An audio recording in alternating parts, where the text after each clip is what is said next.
할렐루야. 오늘도 은혜 주실 줄로 믿습니다. 기도한 대로 응답받고, 전도한 대로 열매 맺고, 심은 대로 나고, 행한 대로 갚으시고, 말한 대로 이루어지는 줄로 믿으시면 아멘. 은혜 받을 줄로 믿으면 은혜를 받고, 그냥 앉아있다가 갈 줄로 믿으면 그냥 앉아있다 가는 것입니다. 그래서 은혜와 축복은 내가 선택하는 것입니다. 그래서 예수님이 말씀하십니다. 땅에서 매면 하늘에서도 매이고, 땅에서 풀면 하늘에서도 푼다. 우리는 하나님이 매면 내가 맺히고, 하나님이 풀면 내가 푼다고 생각하는데, 하나님은 항상 반대로 말씀하십니다.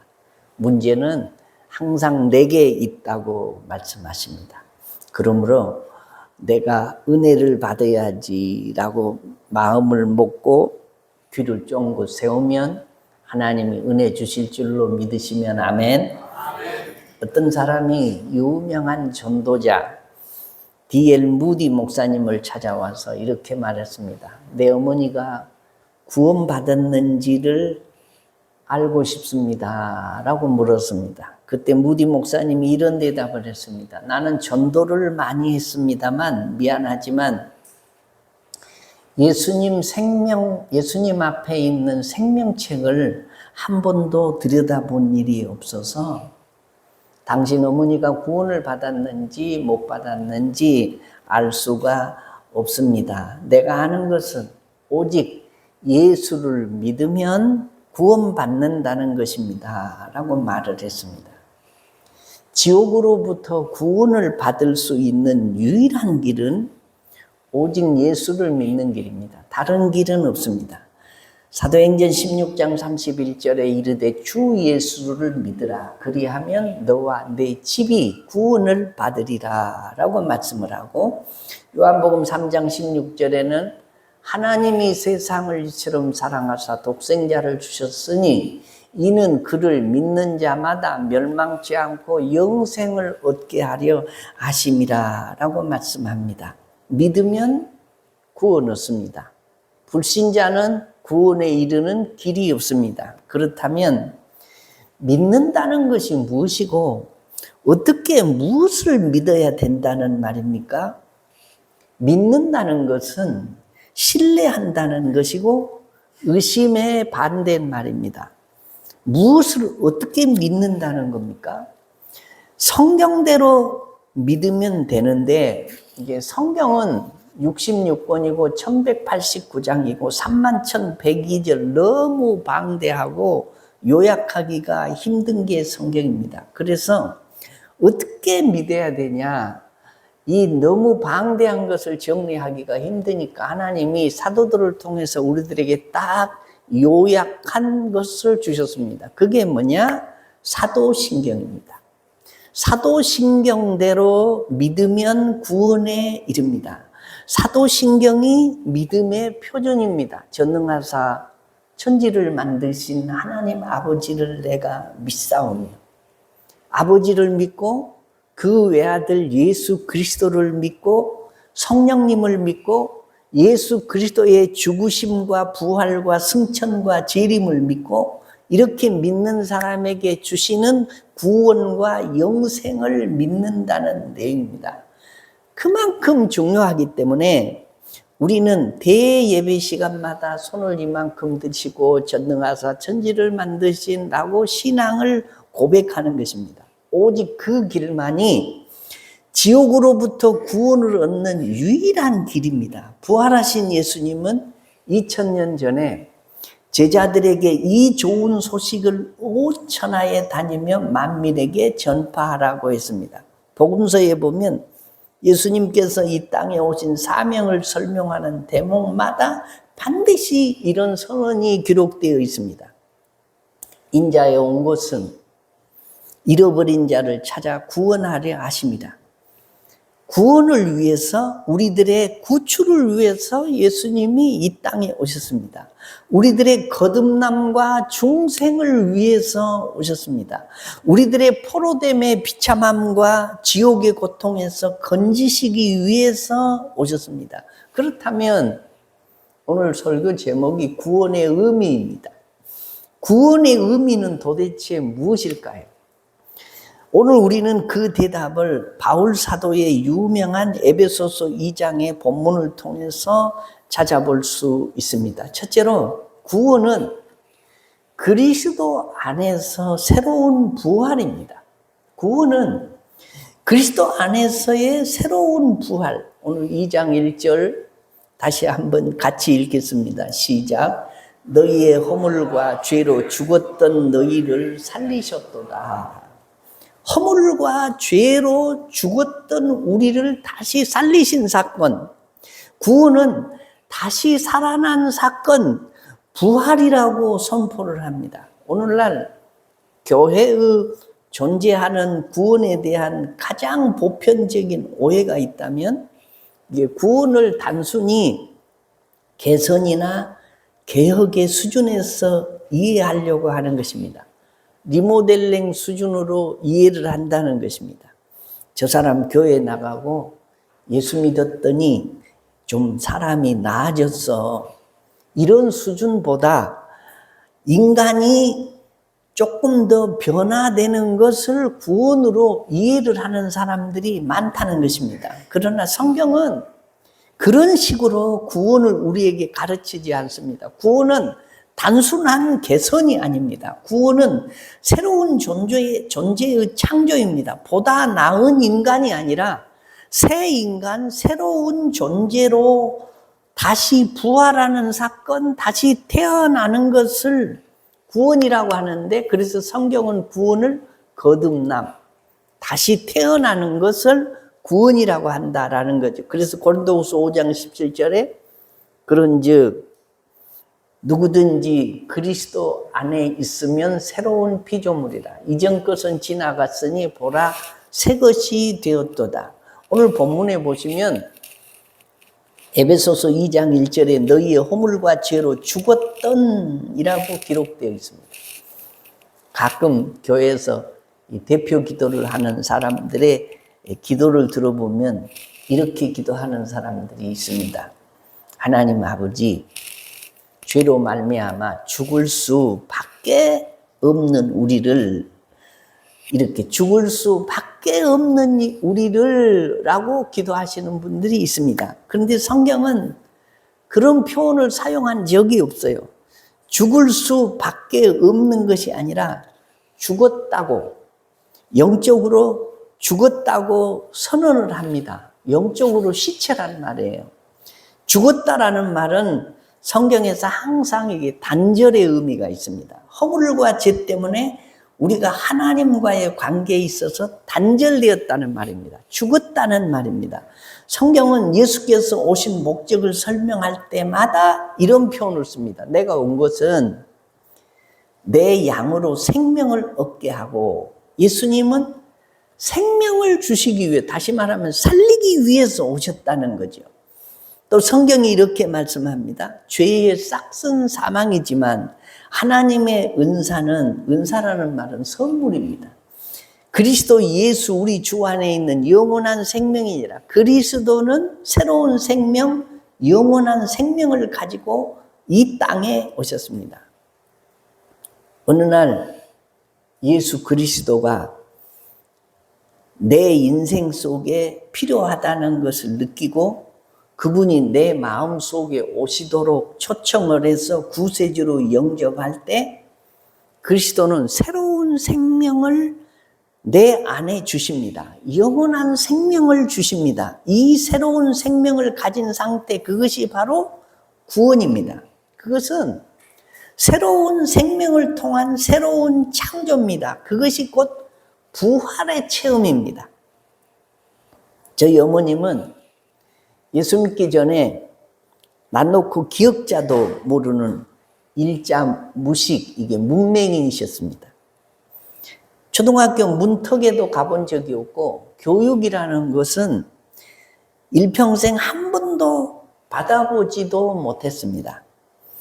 한 번도 가르침이라는 것을 받아보지 못한 분이었다라는 거죠. 근데 예수를 믿고 교회를 나가시더니 처음으로 설교를 듣습니다. 말씀의 가르침을 받습니다. 그리고 하나님의 은혜로 열심히 노력을 하셔가지고 한글을 깨우치시고 성경을 줄줄 읽기 시작하셨습니다. 사람이 변하려면 이게 새로운 정보가 내 머릿속에 들어와야 됩니다. 새로운 정보가 들어오지 않는 한 항상 그 모양, 이 꼴입니다. 그래서 교육을 받는 것입니다. 성경의 가르침을 받고 깨달은 진리로 믿기 시작하셨습니다. 천지는 하나님이 창조하셨고 하나님이 살아계시고 지금 나와 어떤 관계인지를 깨닫고 믿고 그렇게 살기 시작하신 것이 비로소 깨닫는 것이 있습니다. 하나님이라는 분이 이 세상을 창조하셨구나. 인생이 어디서 와서 무엇 때문에 살다가 어디로 가는지를 깨닫게 되셨습니다. 이것을 우리 신학적인 용어로는 영안이 열렸다라고 말을 하는 거죠. 그 말은 죽었던 영이 살아났다는 말입니다. 그래서 영이신 하나님과 교제를 시작을 합니다. 기도하게 되고 성령님이 동행하신다는 사실을 의심 없이 믿습니다. 가치관과 인생관이 갑자기 바뀝니다. 우리 어머니에게는 천지가 이게 개벽이 된 거죠. 그리고 성경을 하나님의 말씀으로 의심 없이 믿었습니다. 왜 믿어지느냐? 말씀이신 성령님이 내 속에 들어오셔서 죽었던 내 영혼을 깨우시니까, 살리시니까, 부활을 체험하게 되니까 하나님의 말씀이 말씀으로 믿어지고 하나님이 살아계신 것이 믿어지고 내 인생이 내가 이 세상에 왜 와 있는지를 깨닫게 되셨다는 거죠. 우리가 이러한 생명을 갖기 전에 우리는 이 세상에서 일방적으로 세 가지 지배를 받고 살았어요. 하나님 없이 살고 하나님이 지배하고 사는 것이 아니고 이 세 가지는 그리스도인들의 적이기도 하는데 이것 때문에 우리가 주님 앞에 오지 못하고 신앙생활을 바로 할 수 없는 대적의 세 가지가 있는데 그게 뭐냐? 오늘 본문에 의하면 2절에 보면 이렇게 말씀해요. 너희는 그 가운데서 행하여 이 세상 풍조를 따르고 공중의 권세 잡은 자를 따랐으니 곧 지금 불순종의 아들들 가운데서 역사하는 영이라 라고 말합니다. 이 세상의 흐름, 이 세상의 철학, 이 세상의 잘못된 유행, 이 세상의 허무한 것들, 그것들에게 맹목적인 지배를 받으며 살아온 것을 말을 하는 것입니다. 그리고 또 보시면은 공중의 권세 잡은 자를 따랐으니 라고 기록되어 있습니다. 마귀를 가리키는 표현입니다.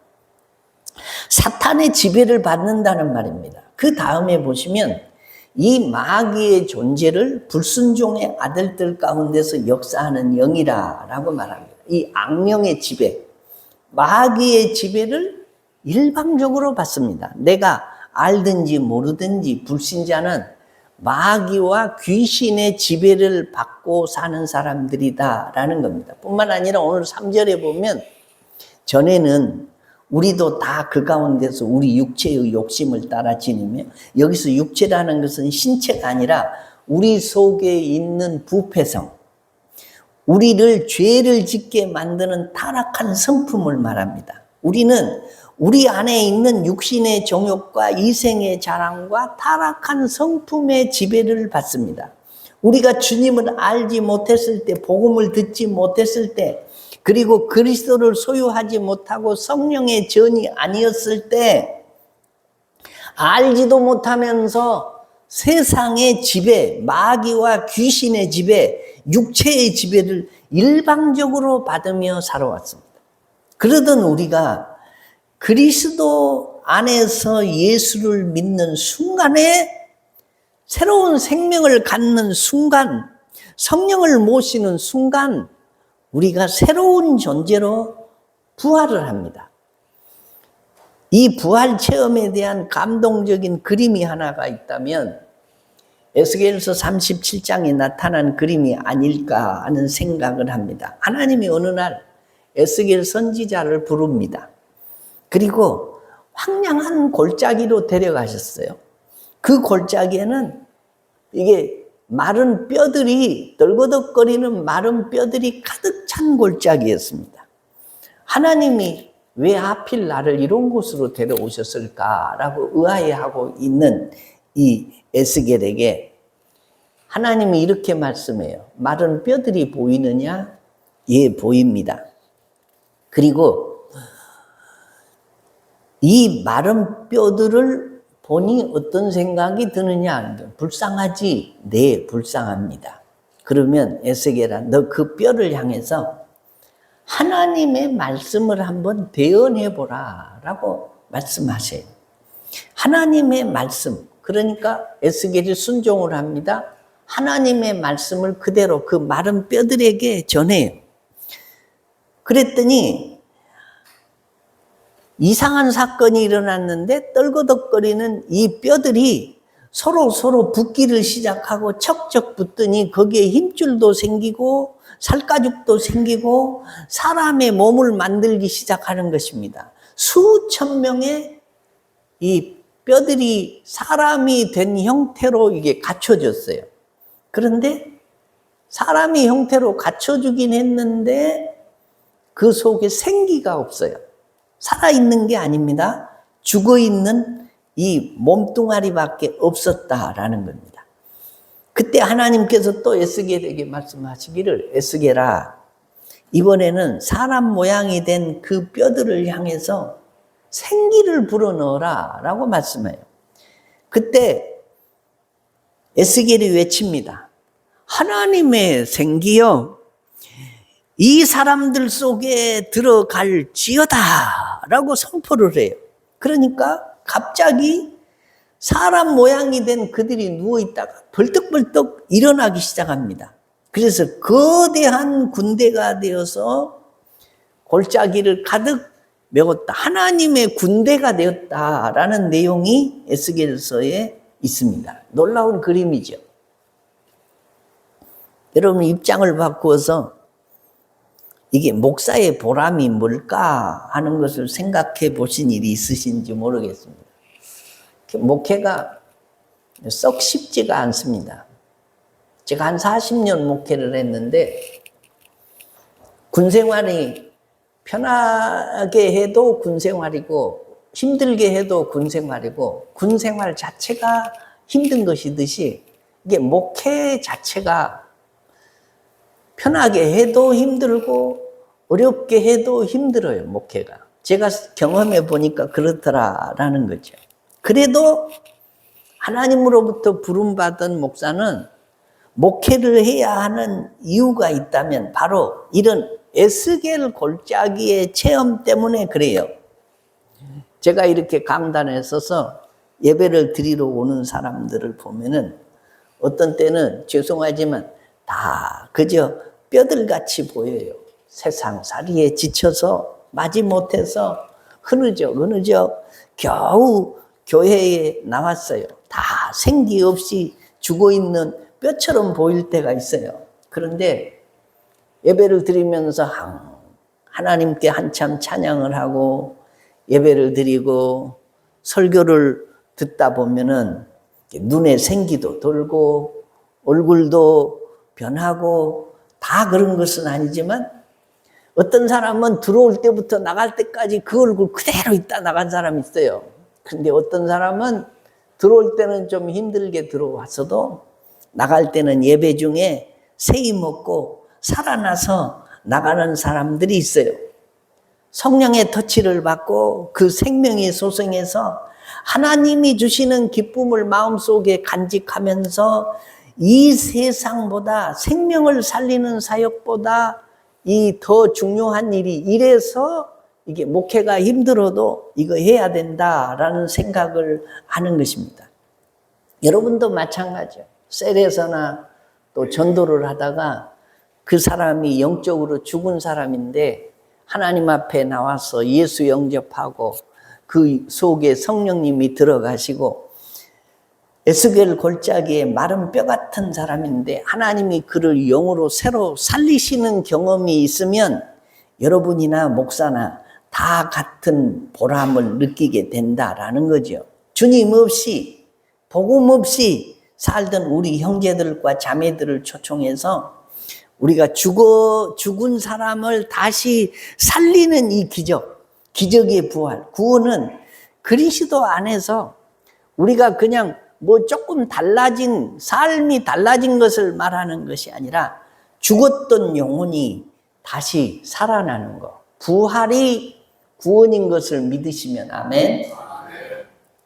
두 번째로는 구원은 그리스도 안에서 새로운 생활입니다. 오늘 10절 같이 한번 읽겠습니다. 시작. 우리는 그의 만드신 바라 그리스도 예수 안에서 선한 일을 위하여 지으심을 받은 자니 이 일은 하나님이 전에 예비하사 우리로 그 가운데서 행하게 하려 하심이라. 아멘.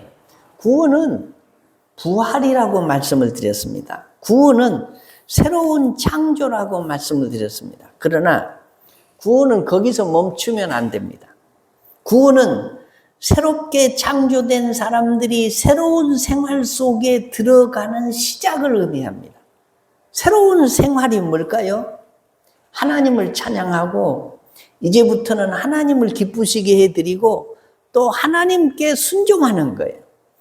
전에는 불순종의 아들들이었는데 이제는 우리가 순종의 아들들이 되고 전에는 세상에서 절망하고 있던 우리가 하나님 보좌를 바라보며 살고 여기 그런 구원의 아름다운 그림이 많이 나와요.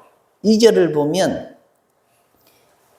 그때 너희는 그 가운데서 행하여 이 세상 풍조를 따르고 공중의 권세 잡은 자를 따랐으니 곧 지금 불순종의 아들들 가운데서 역사하는 영이라 라고 말씀합니다. 또 3절 마지막 부분에 보시면 우리는 본질상 진노의 자녀이더니 하나님의 진노의 대상이었던 우리가 그 다음 절에 보시면 사랑의 대상으로 바꿔요. 그래서 불순종의 아들들이었던 우리가 하나님께 순종하고 이제 하나님을 향한 사랑을 고백하면서 하나님을 기쁘시게 해드리고 그 다음에 하나님의 선을 이루기 위한 아름다운 새 생활 속에 들어갑니다. 사실 이 에베소서 2장 10절이 우리가 가지고 있는 개역 한글 성경은 이렇게 시작합니다. 우리는 그의 만드신 바라. 그런데 표준 세번역에서는 이렇게 번역했습니다. 우리는 그의 작품이라. 그렇습니다. 우리는 그의 새로운 작품입니다. 어떤 작품일까요? 그리스도 예수 안에서 선한 일을 하도록 하나님의 선한 일을 하도록 새로운 삶을 살도록 그 생활 속에 들어가게 된 새로운 작품입니다. 근데 이 작품이라는 말이 히라보에는 포이에마라는 단어로 되어 있는데 이 포이에마에서 나온 영어 단어가 하나 있는데 파우엄입니다. 파우엄이 뭐냐? 시입니다. 너희는 하나님의 노래다라는 말이죠. 구원받은 우리들, 그리스도를 영접한 우리들을 하나님은 새로운 작품으로 간주를 하면서 이렇게 말씀하시는 거예요. 너는 이제부터 나의 시야. 너는 나의 노래야. 우리는 새로운 작품으로 빚어져서 하나님의 선을 이루기 위한 놀라운 생활 속에 들어가는 것이 구원이라는 거예요. 그 윤복희 권사가 부른 노래 중에 여러분이라는 노래 가사 중에 이런 게 있어요. 나는 너의 영원한 형제야. 나는 너의 친구야. 나는 너의 영원한 노래야. 나는 너의 기쁨이야. 여러분, 옆에 있는 사람들 한번 쳐다보세요. 그리고 그렇게 말해보세요. 당신은 하나님의 작품입니다. 당신은 하나님의 작품입니다. 아닌 것 같이 생겼습니까? 한 번 더 진지하게 쳐다보시면서 말을 해보세요. 당신은 하나님의 시고 노래입니다. 시작. 당신은 하나님의 시고 노래입니다. 구원이라는 것은 단순히 지옥만 면하는 것이 아니에요. 물론 우리가 예수 그리스도를 영접하는 순간에 우리는 그리스도의 보혈로 죄 사함 받을 길을 얻습니다. 이제 우리는 지옥에 안 가요. 왜 안 가요? 예수님 때문에.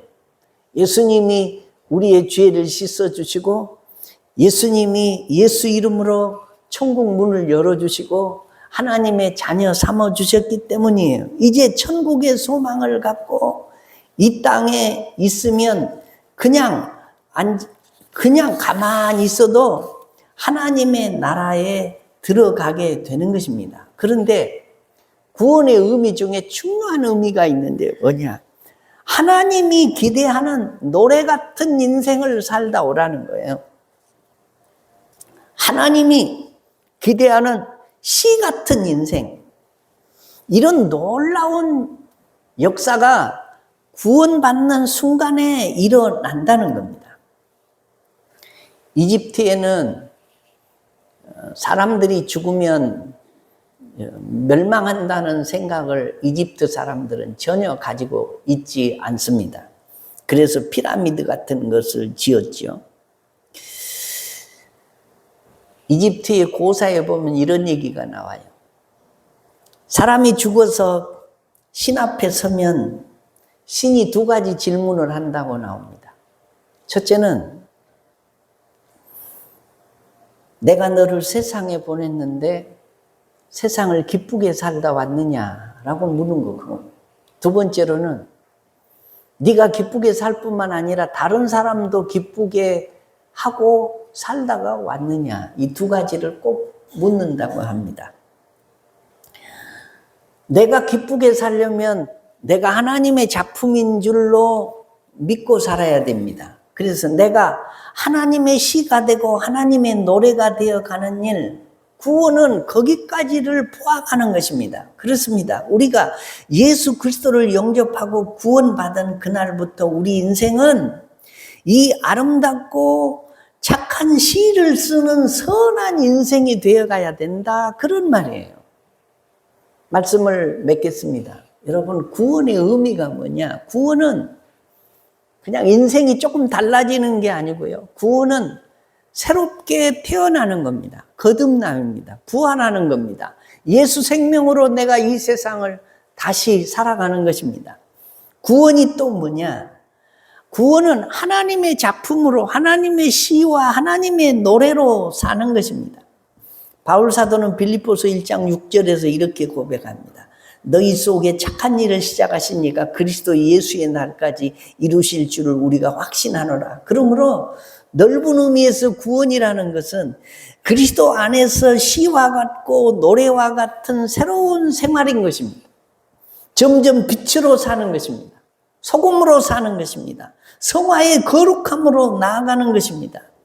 여러분, 기왕 예수를 믿으면서 멋있게 믿으세요. 멋있게 사세요. 기쁘고 행복하게 예수를 믿으세요. 하나님이 너는 나의 시야, 너는 나의 노래야, 너는 나의 자녀야, 너는 나의 형제야, 너는 나의 거룩함이야, 너는 나의 기쁨이야 라는 고백이 여러분을 향한 하나님의 고백이 되도록 살아보는, 그래서 구원받은 형제 자매들처럼 살아 땅에서도 기쁘고 행복하게 살고 하나님의 나라에 가면 이 세상 고생 꿈에 본 듯 있고 더 기쁘고 행복하게 살 것을 소망하면서 이 땅에서도 주의 이름으로 구원받은 하나님의 백성들처럼 하나님의 시로, 하나님의 노래로, 하나님의 기쁨으로 사는 축복의 종들 되시기를 주의 이름으로 축원합니다. 다 같이 우리 자리에서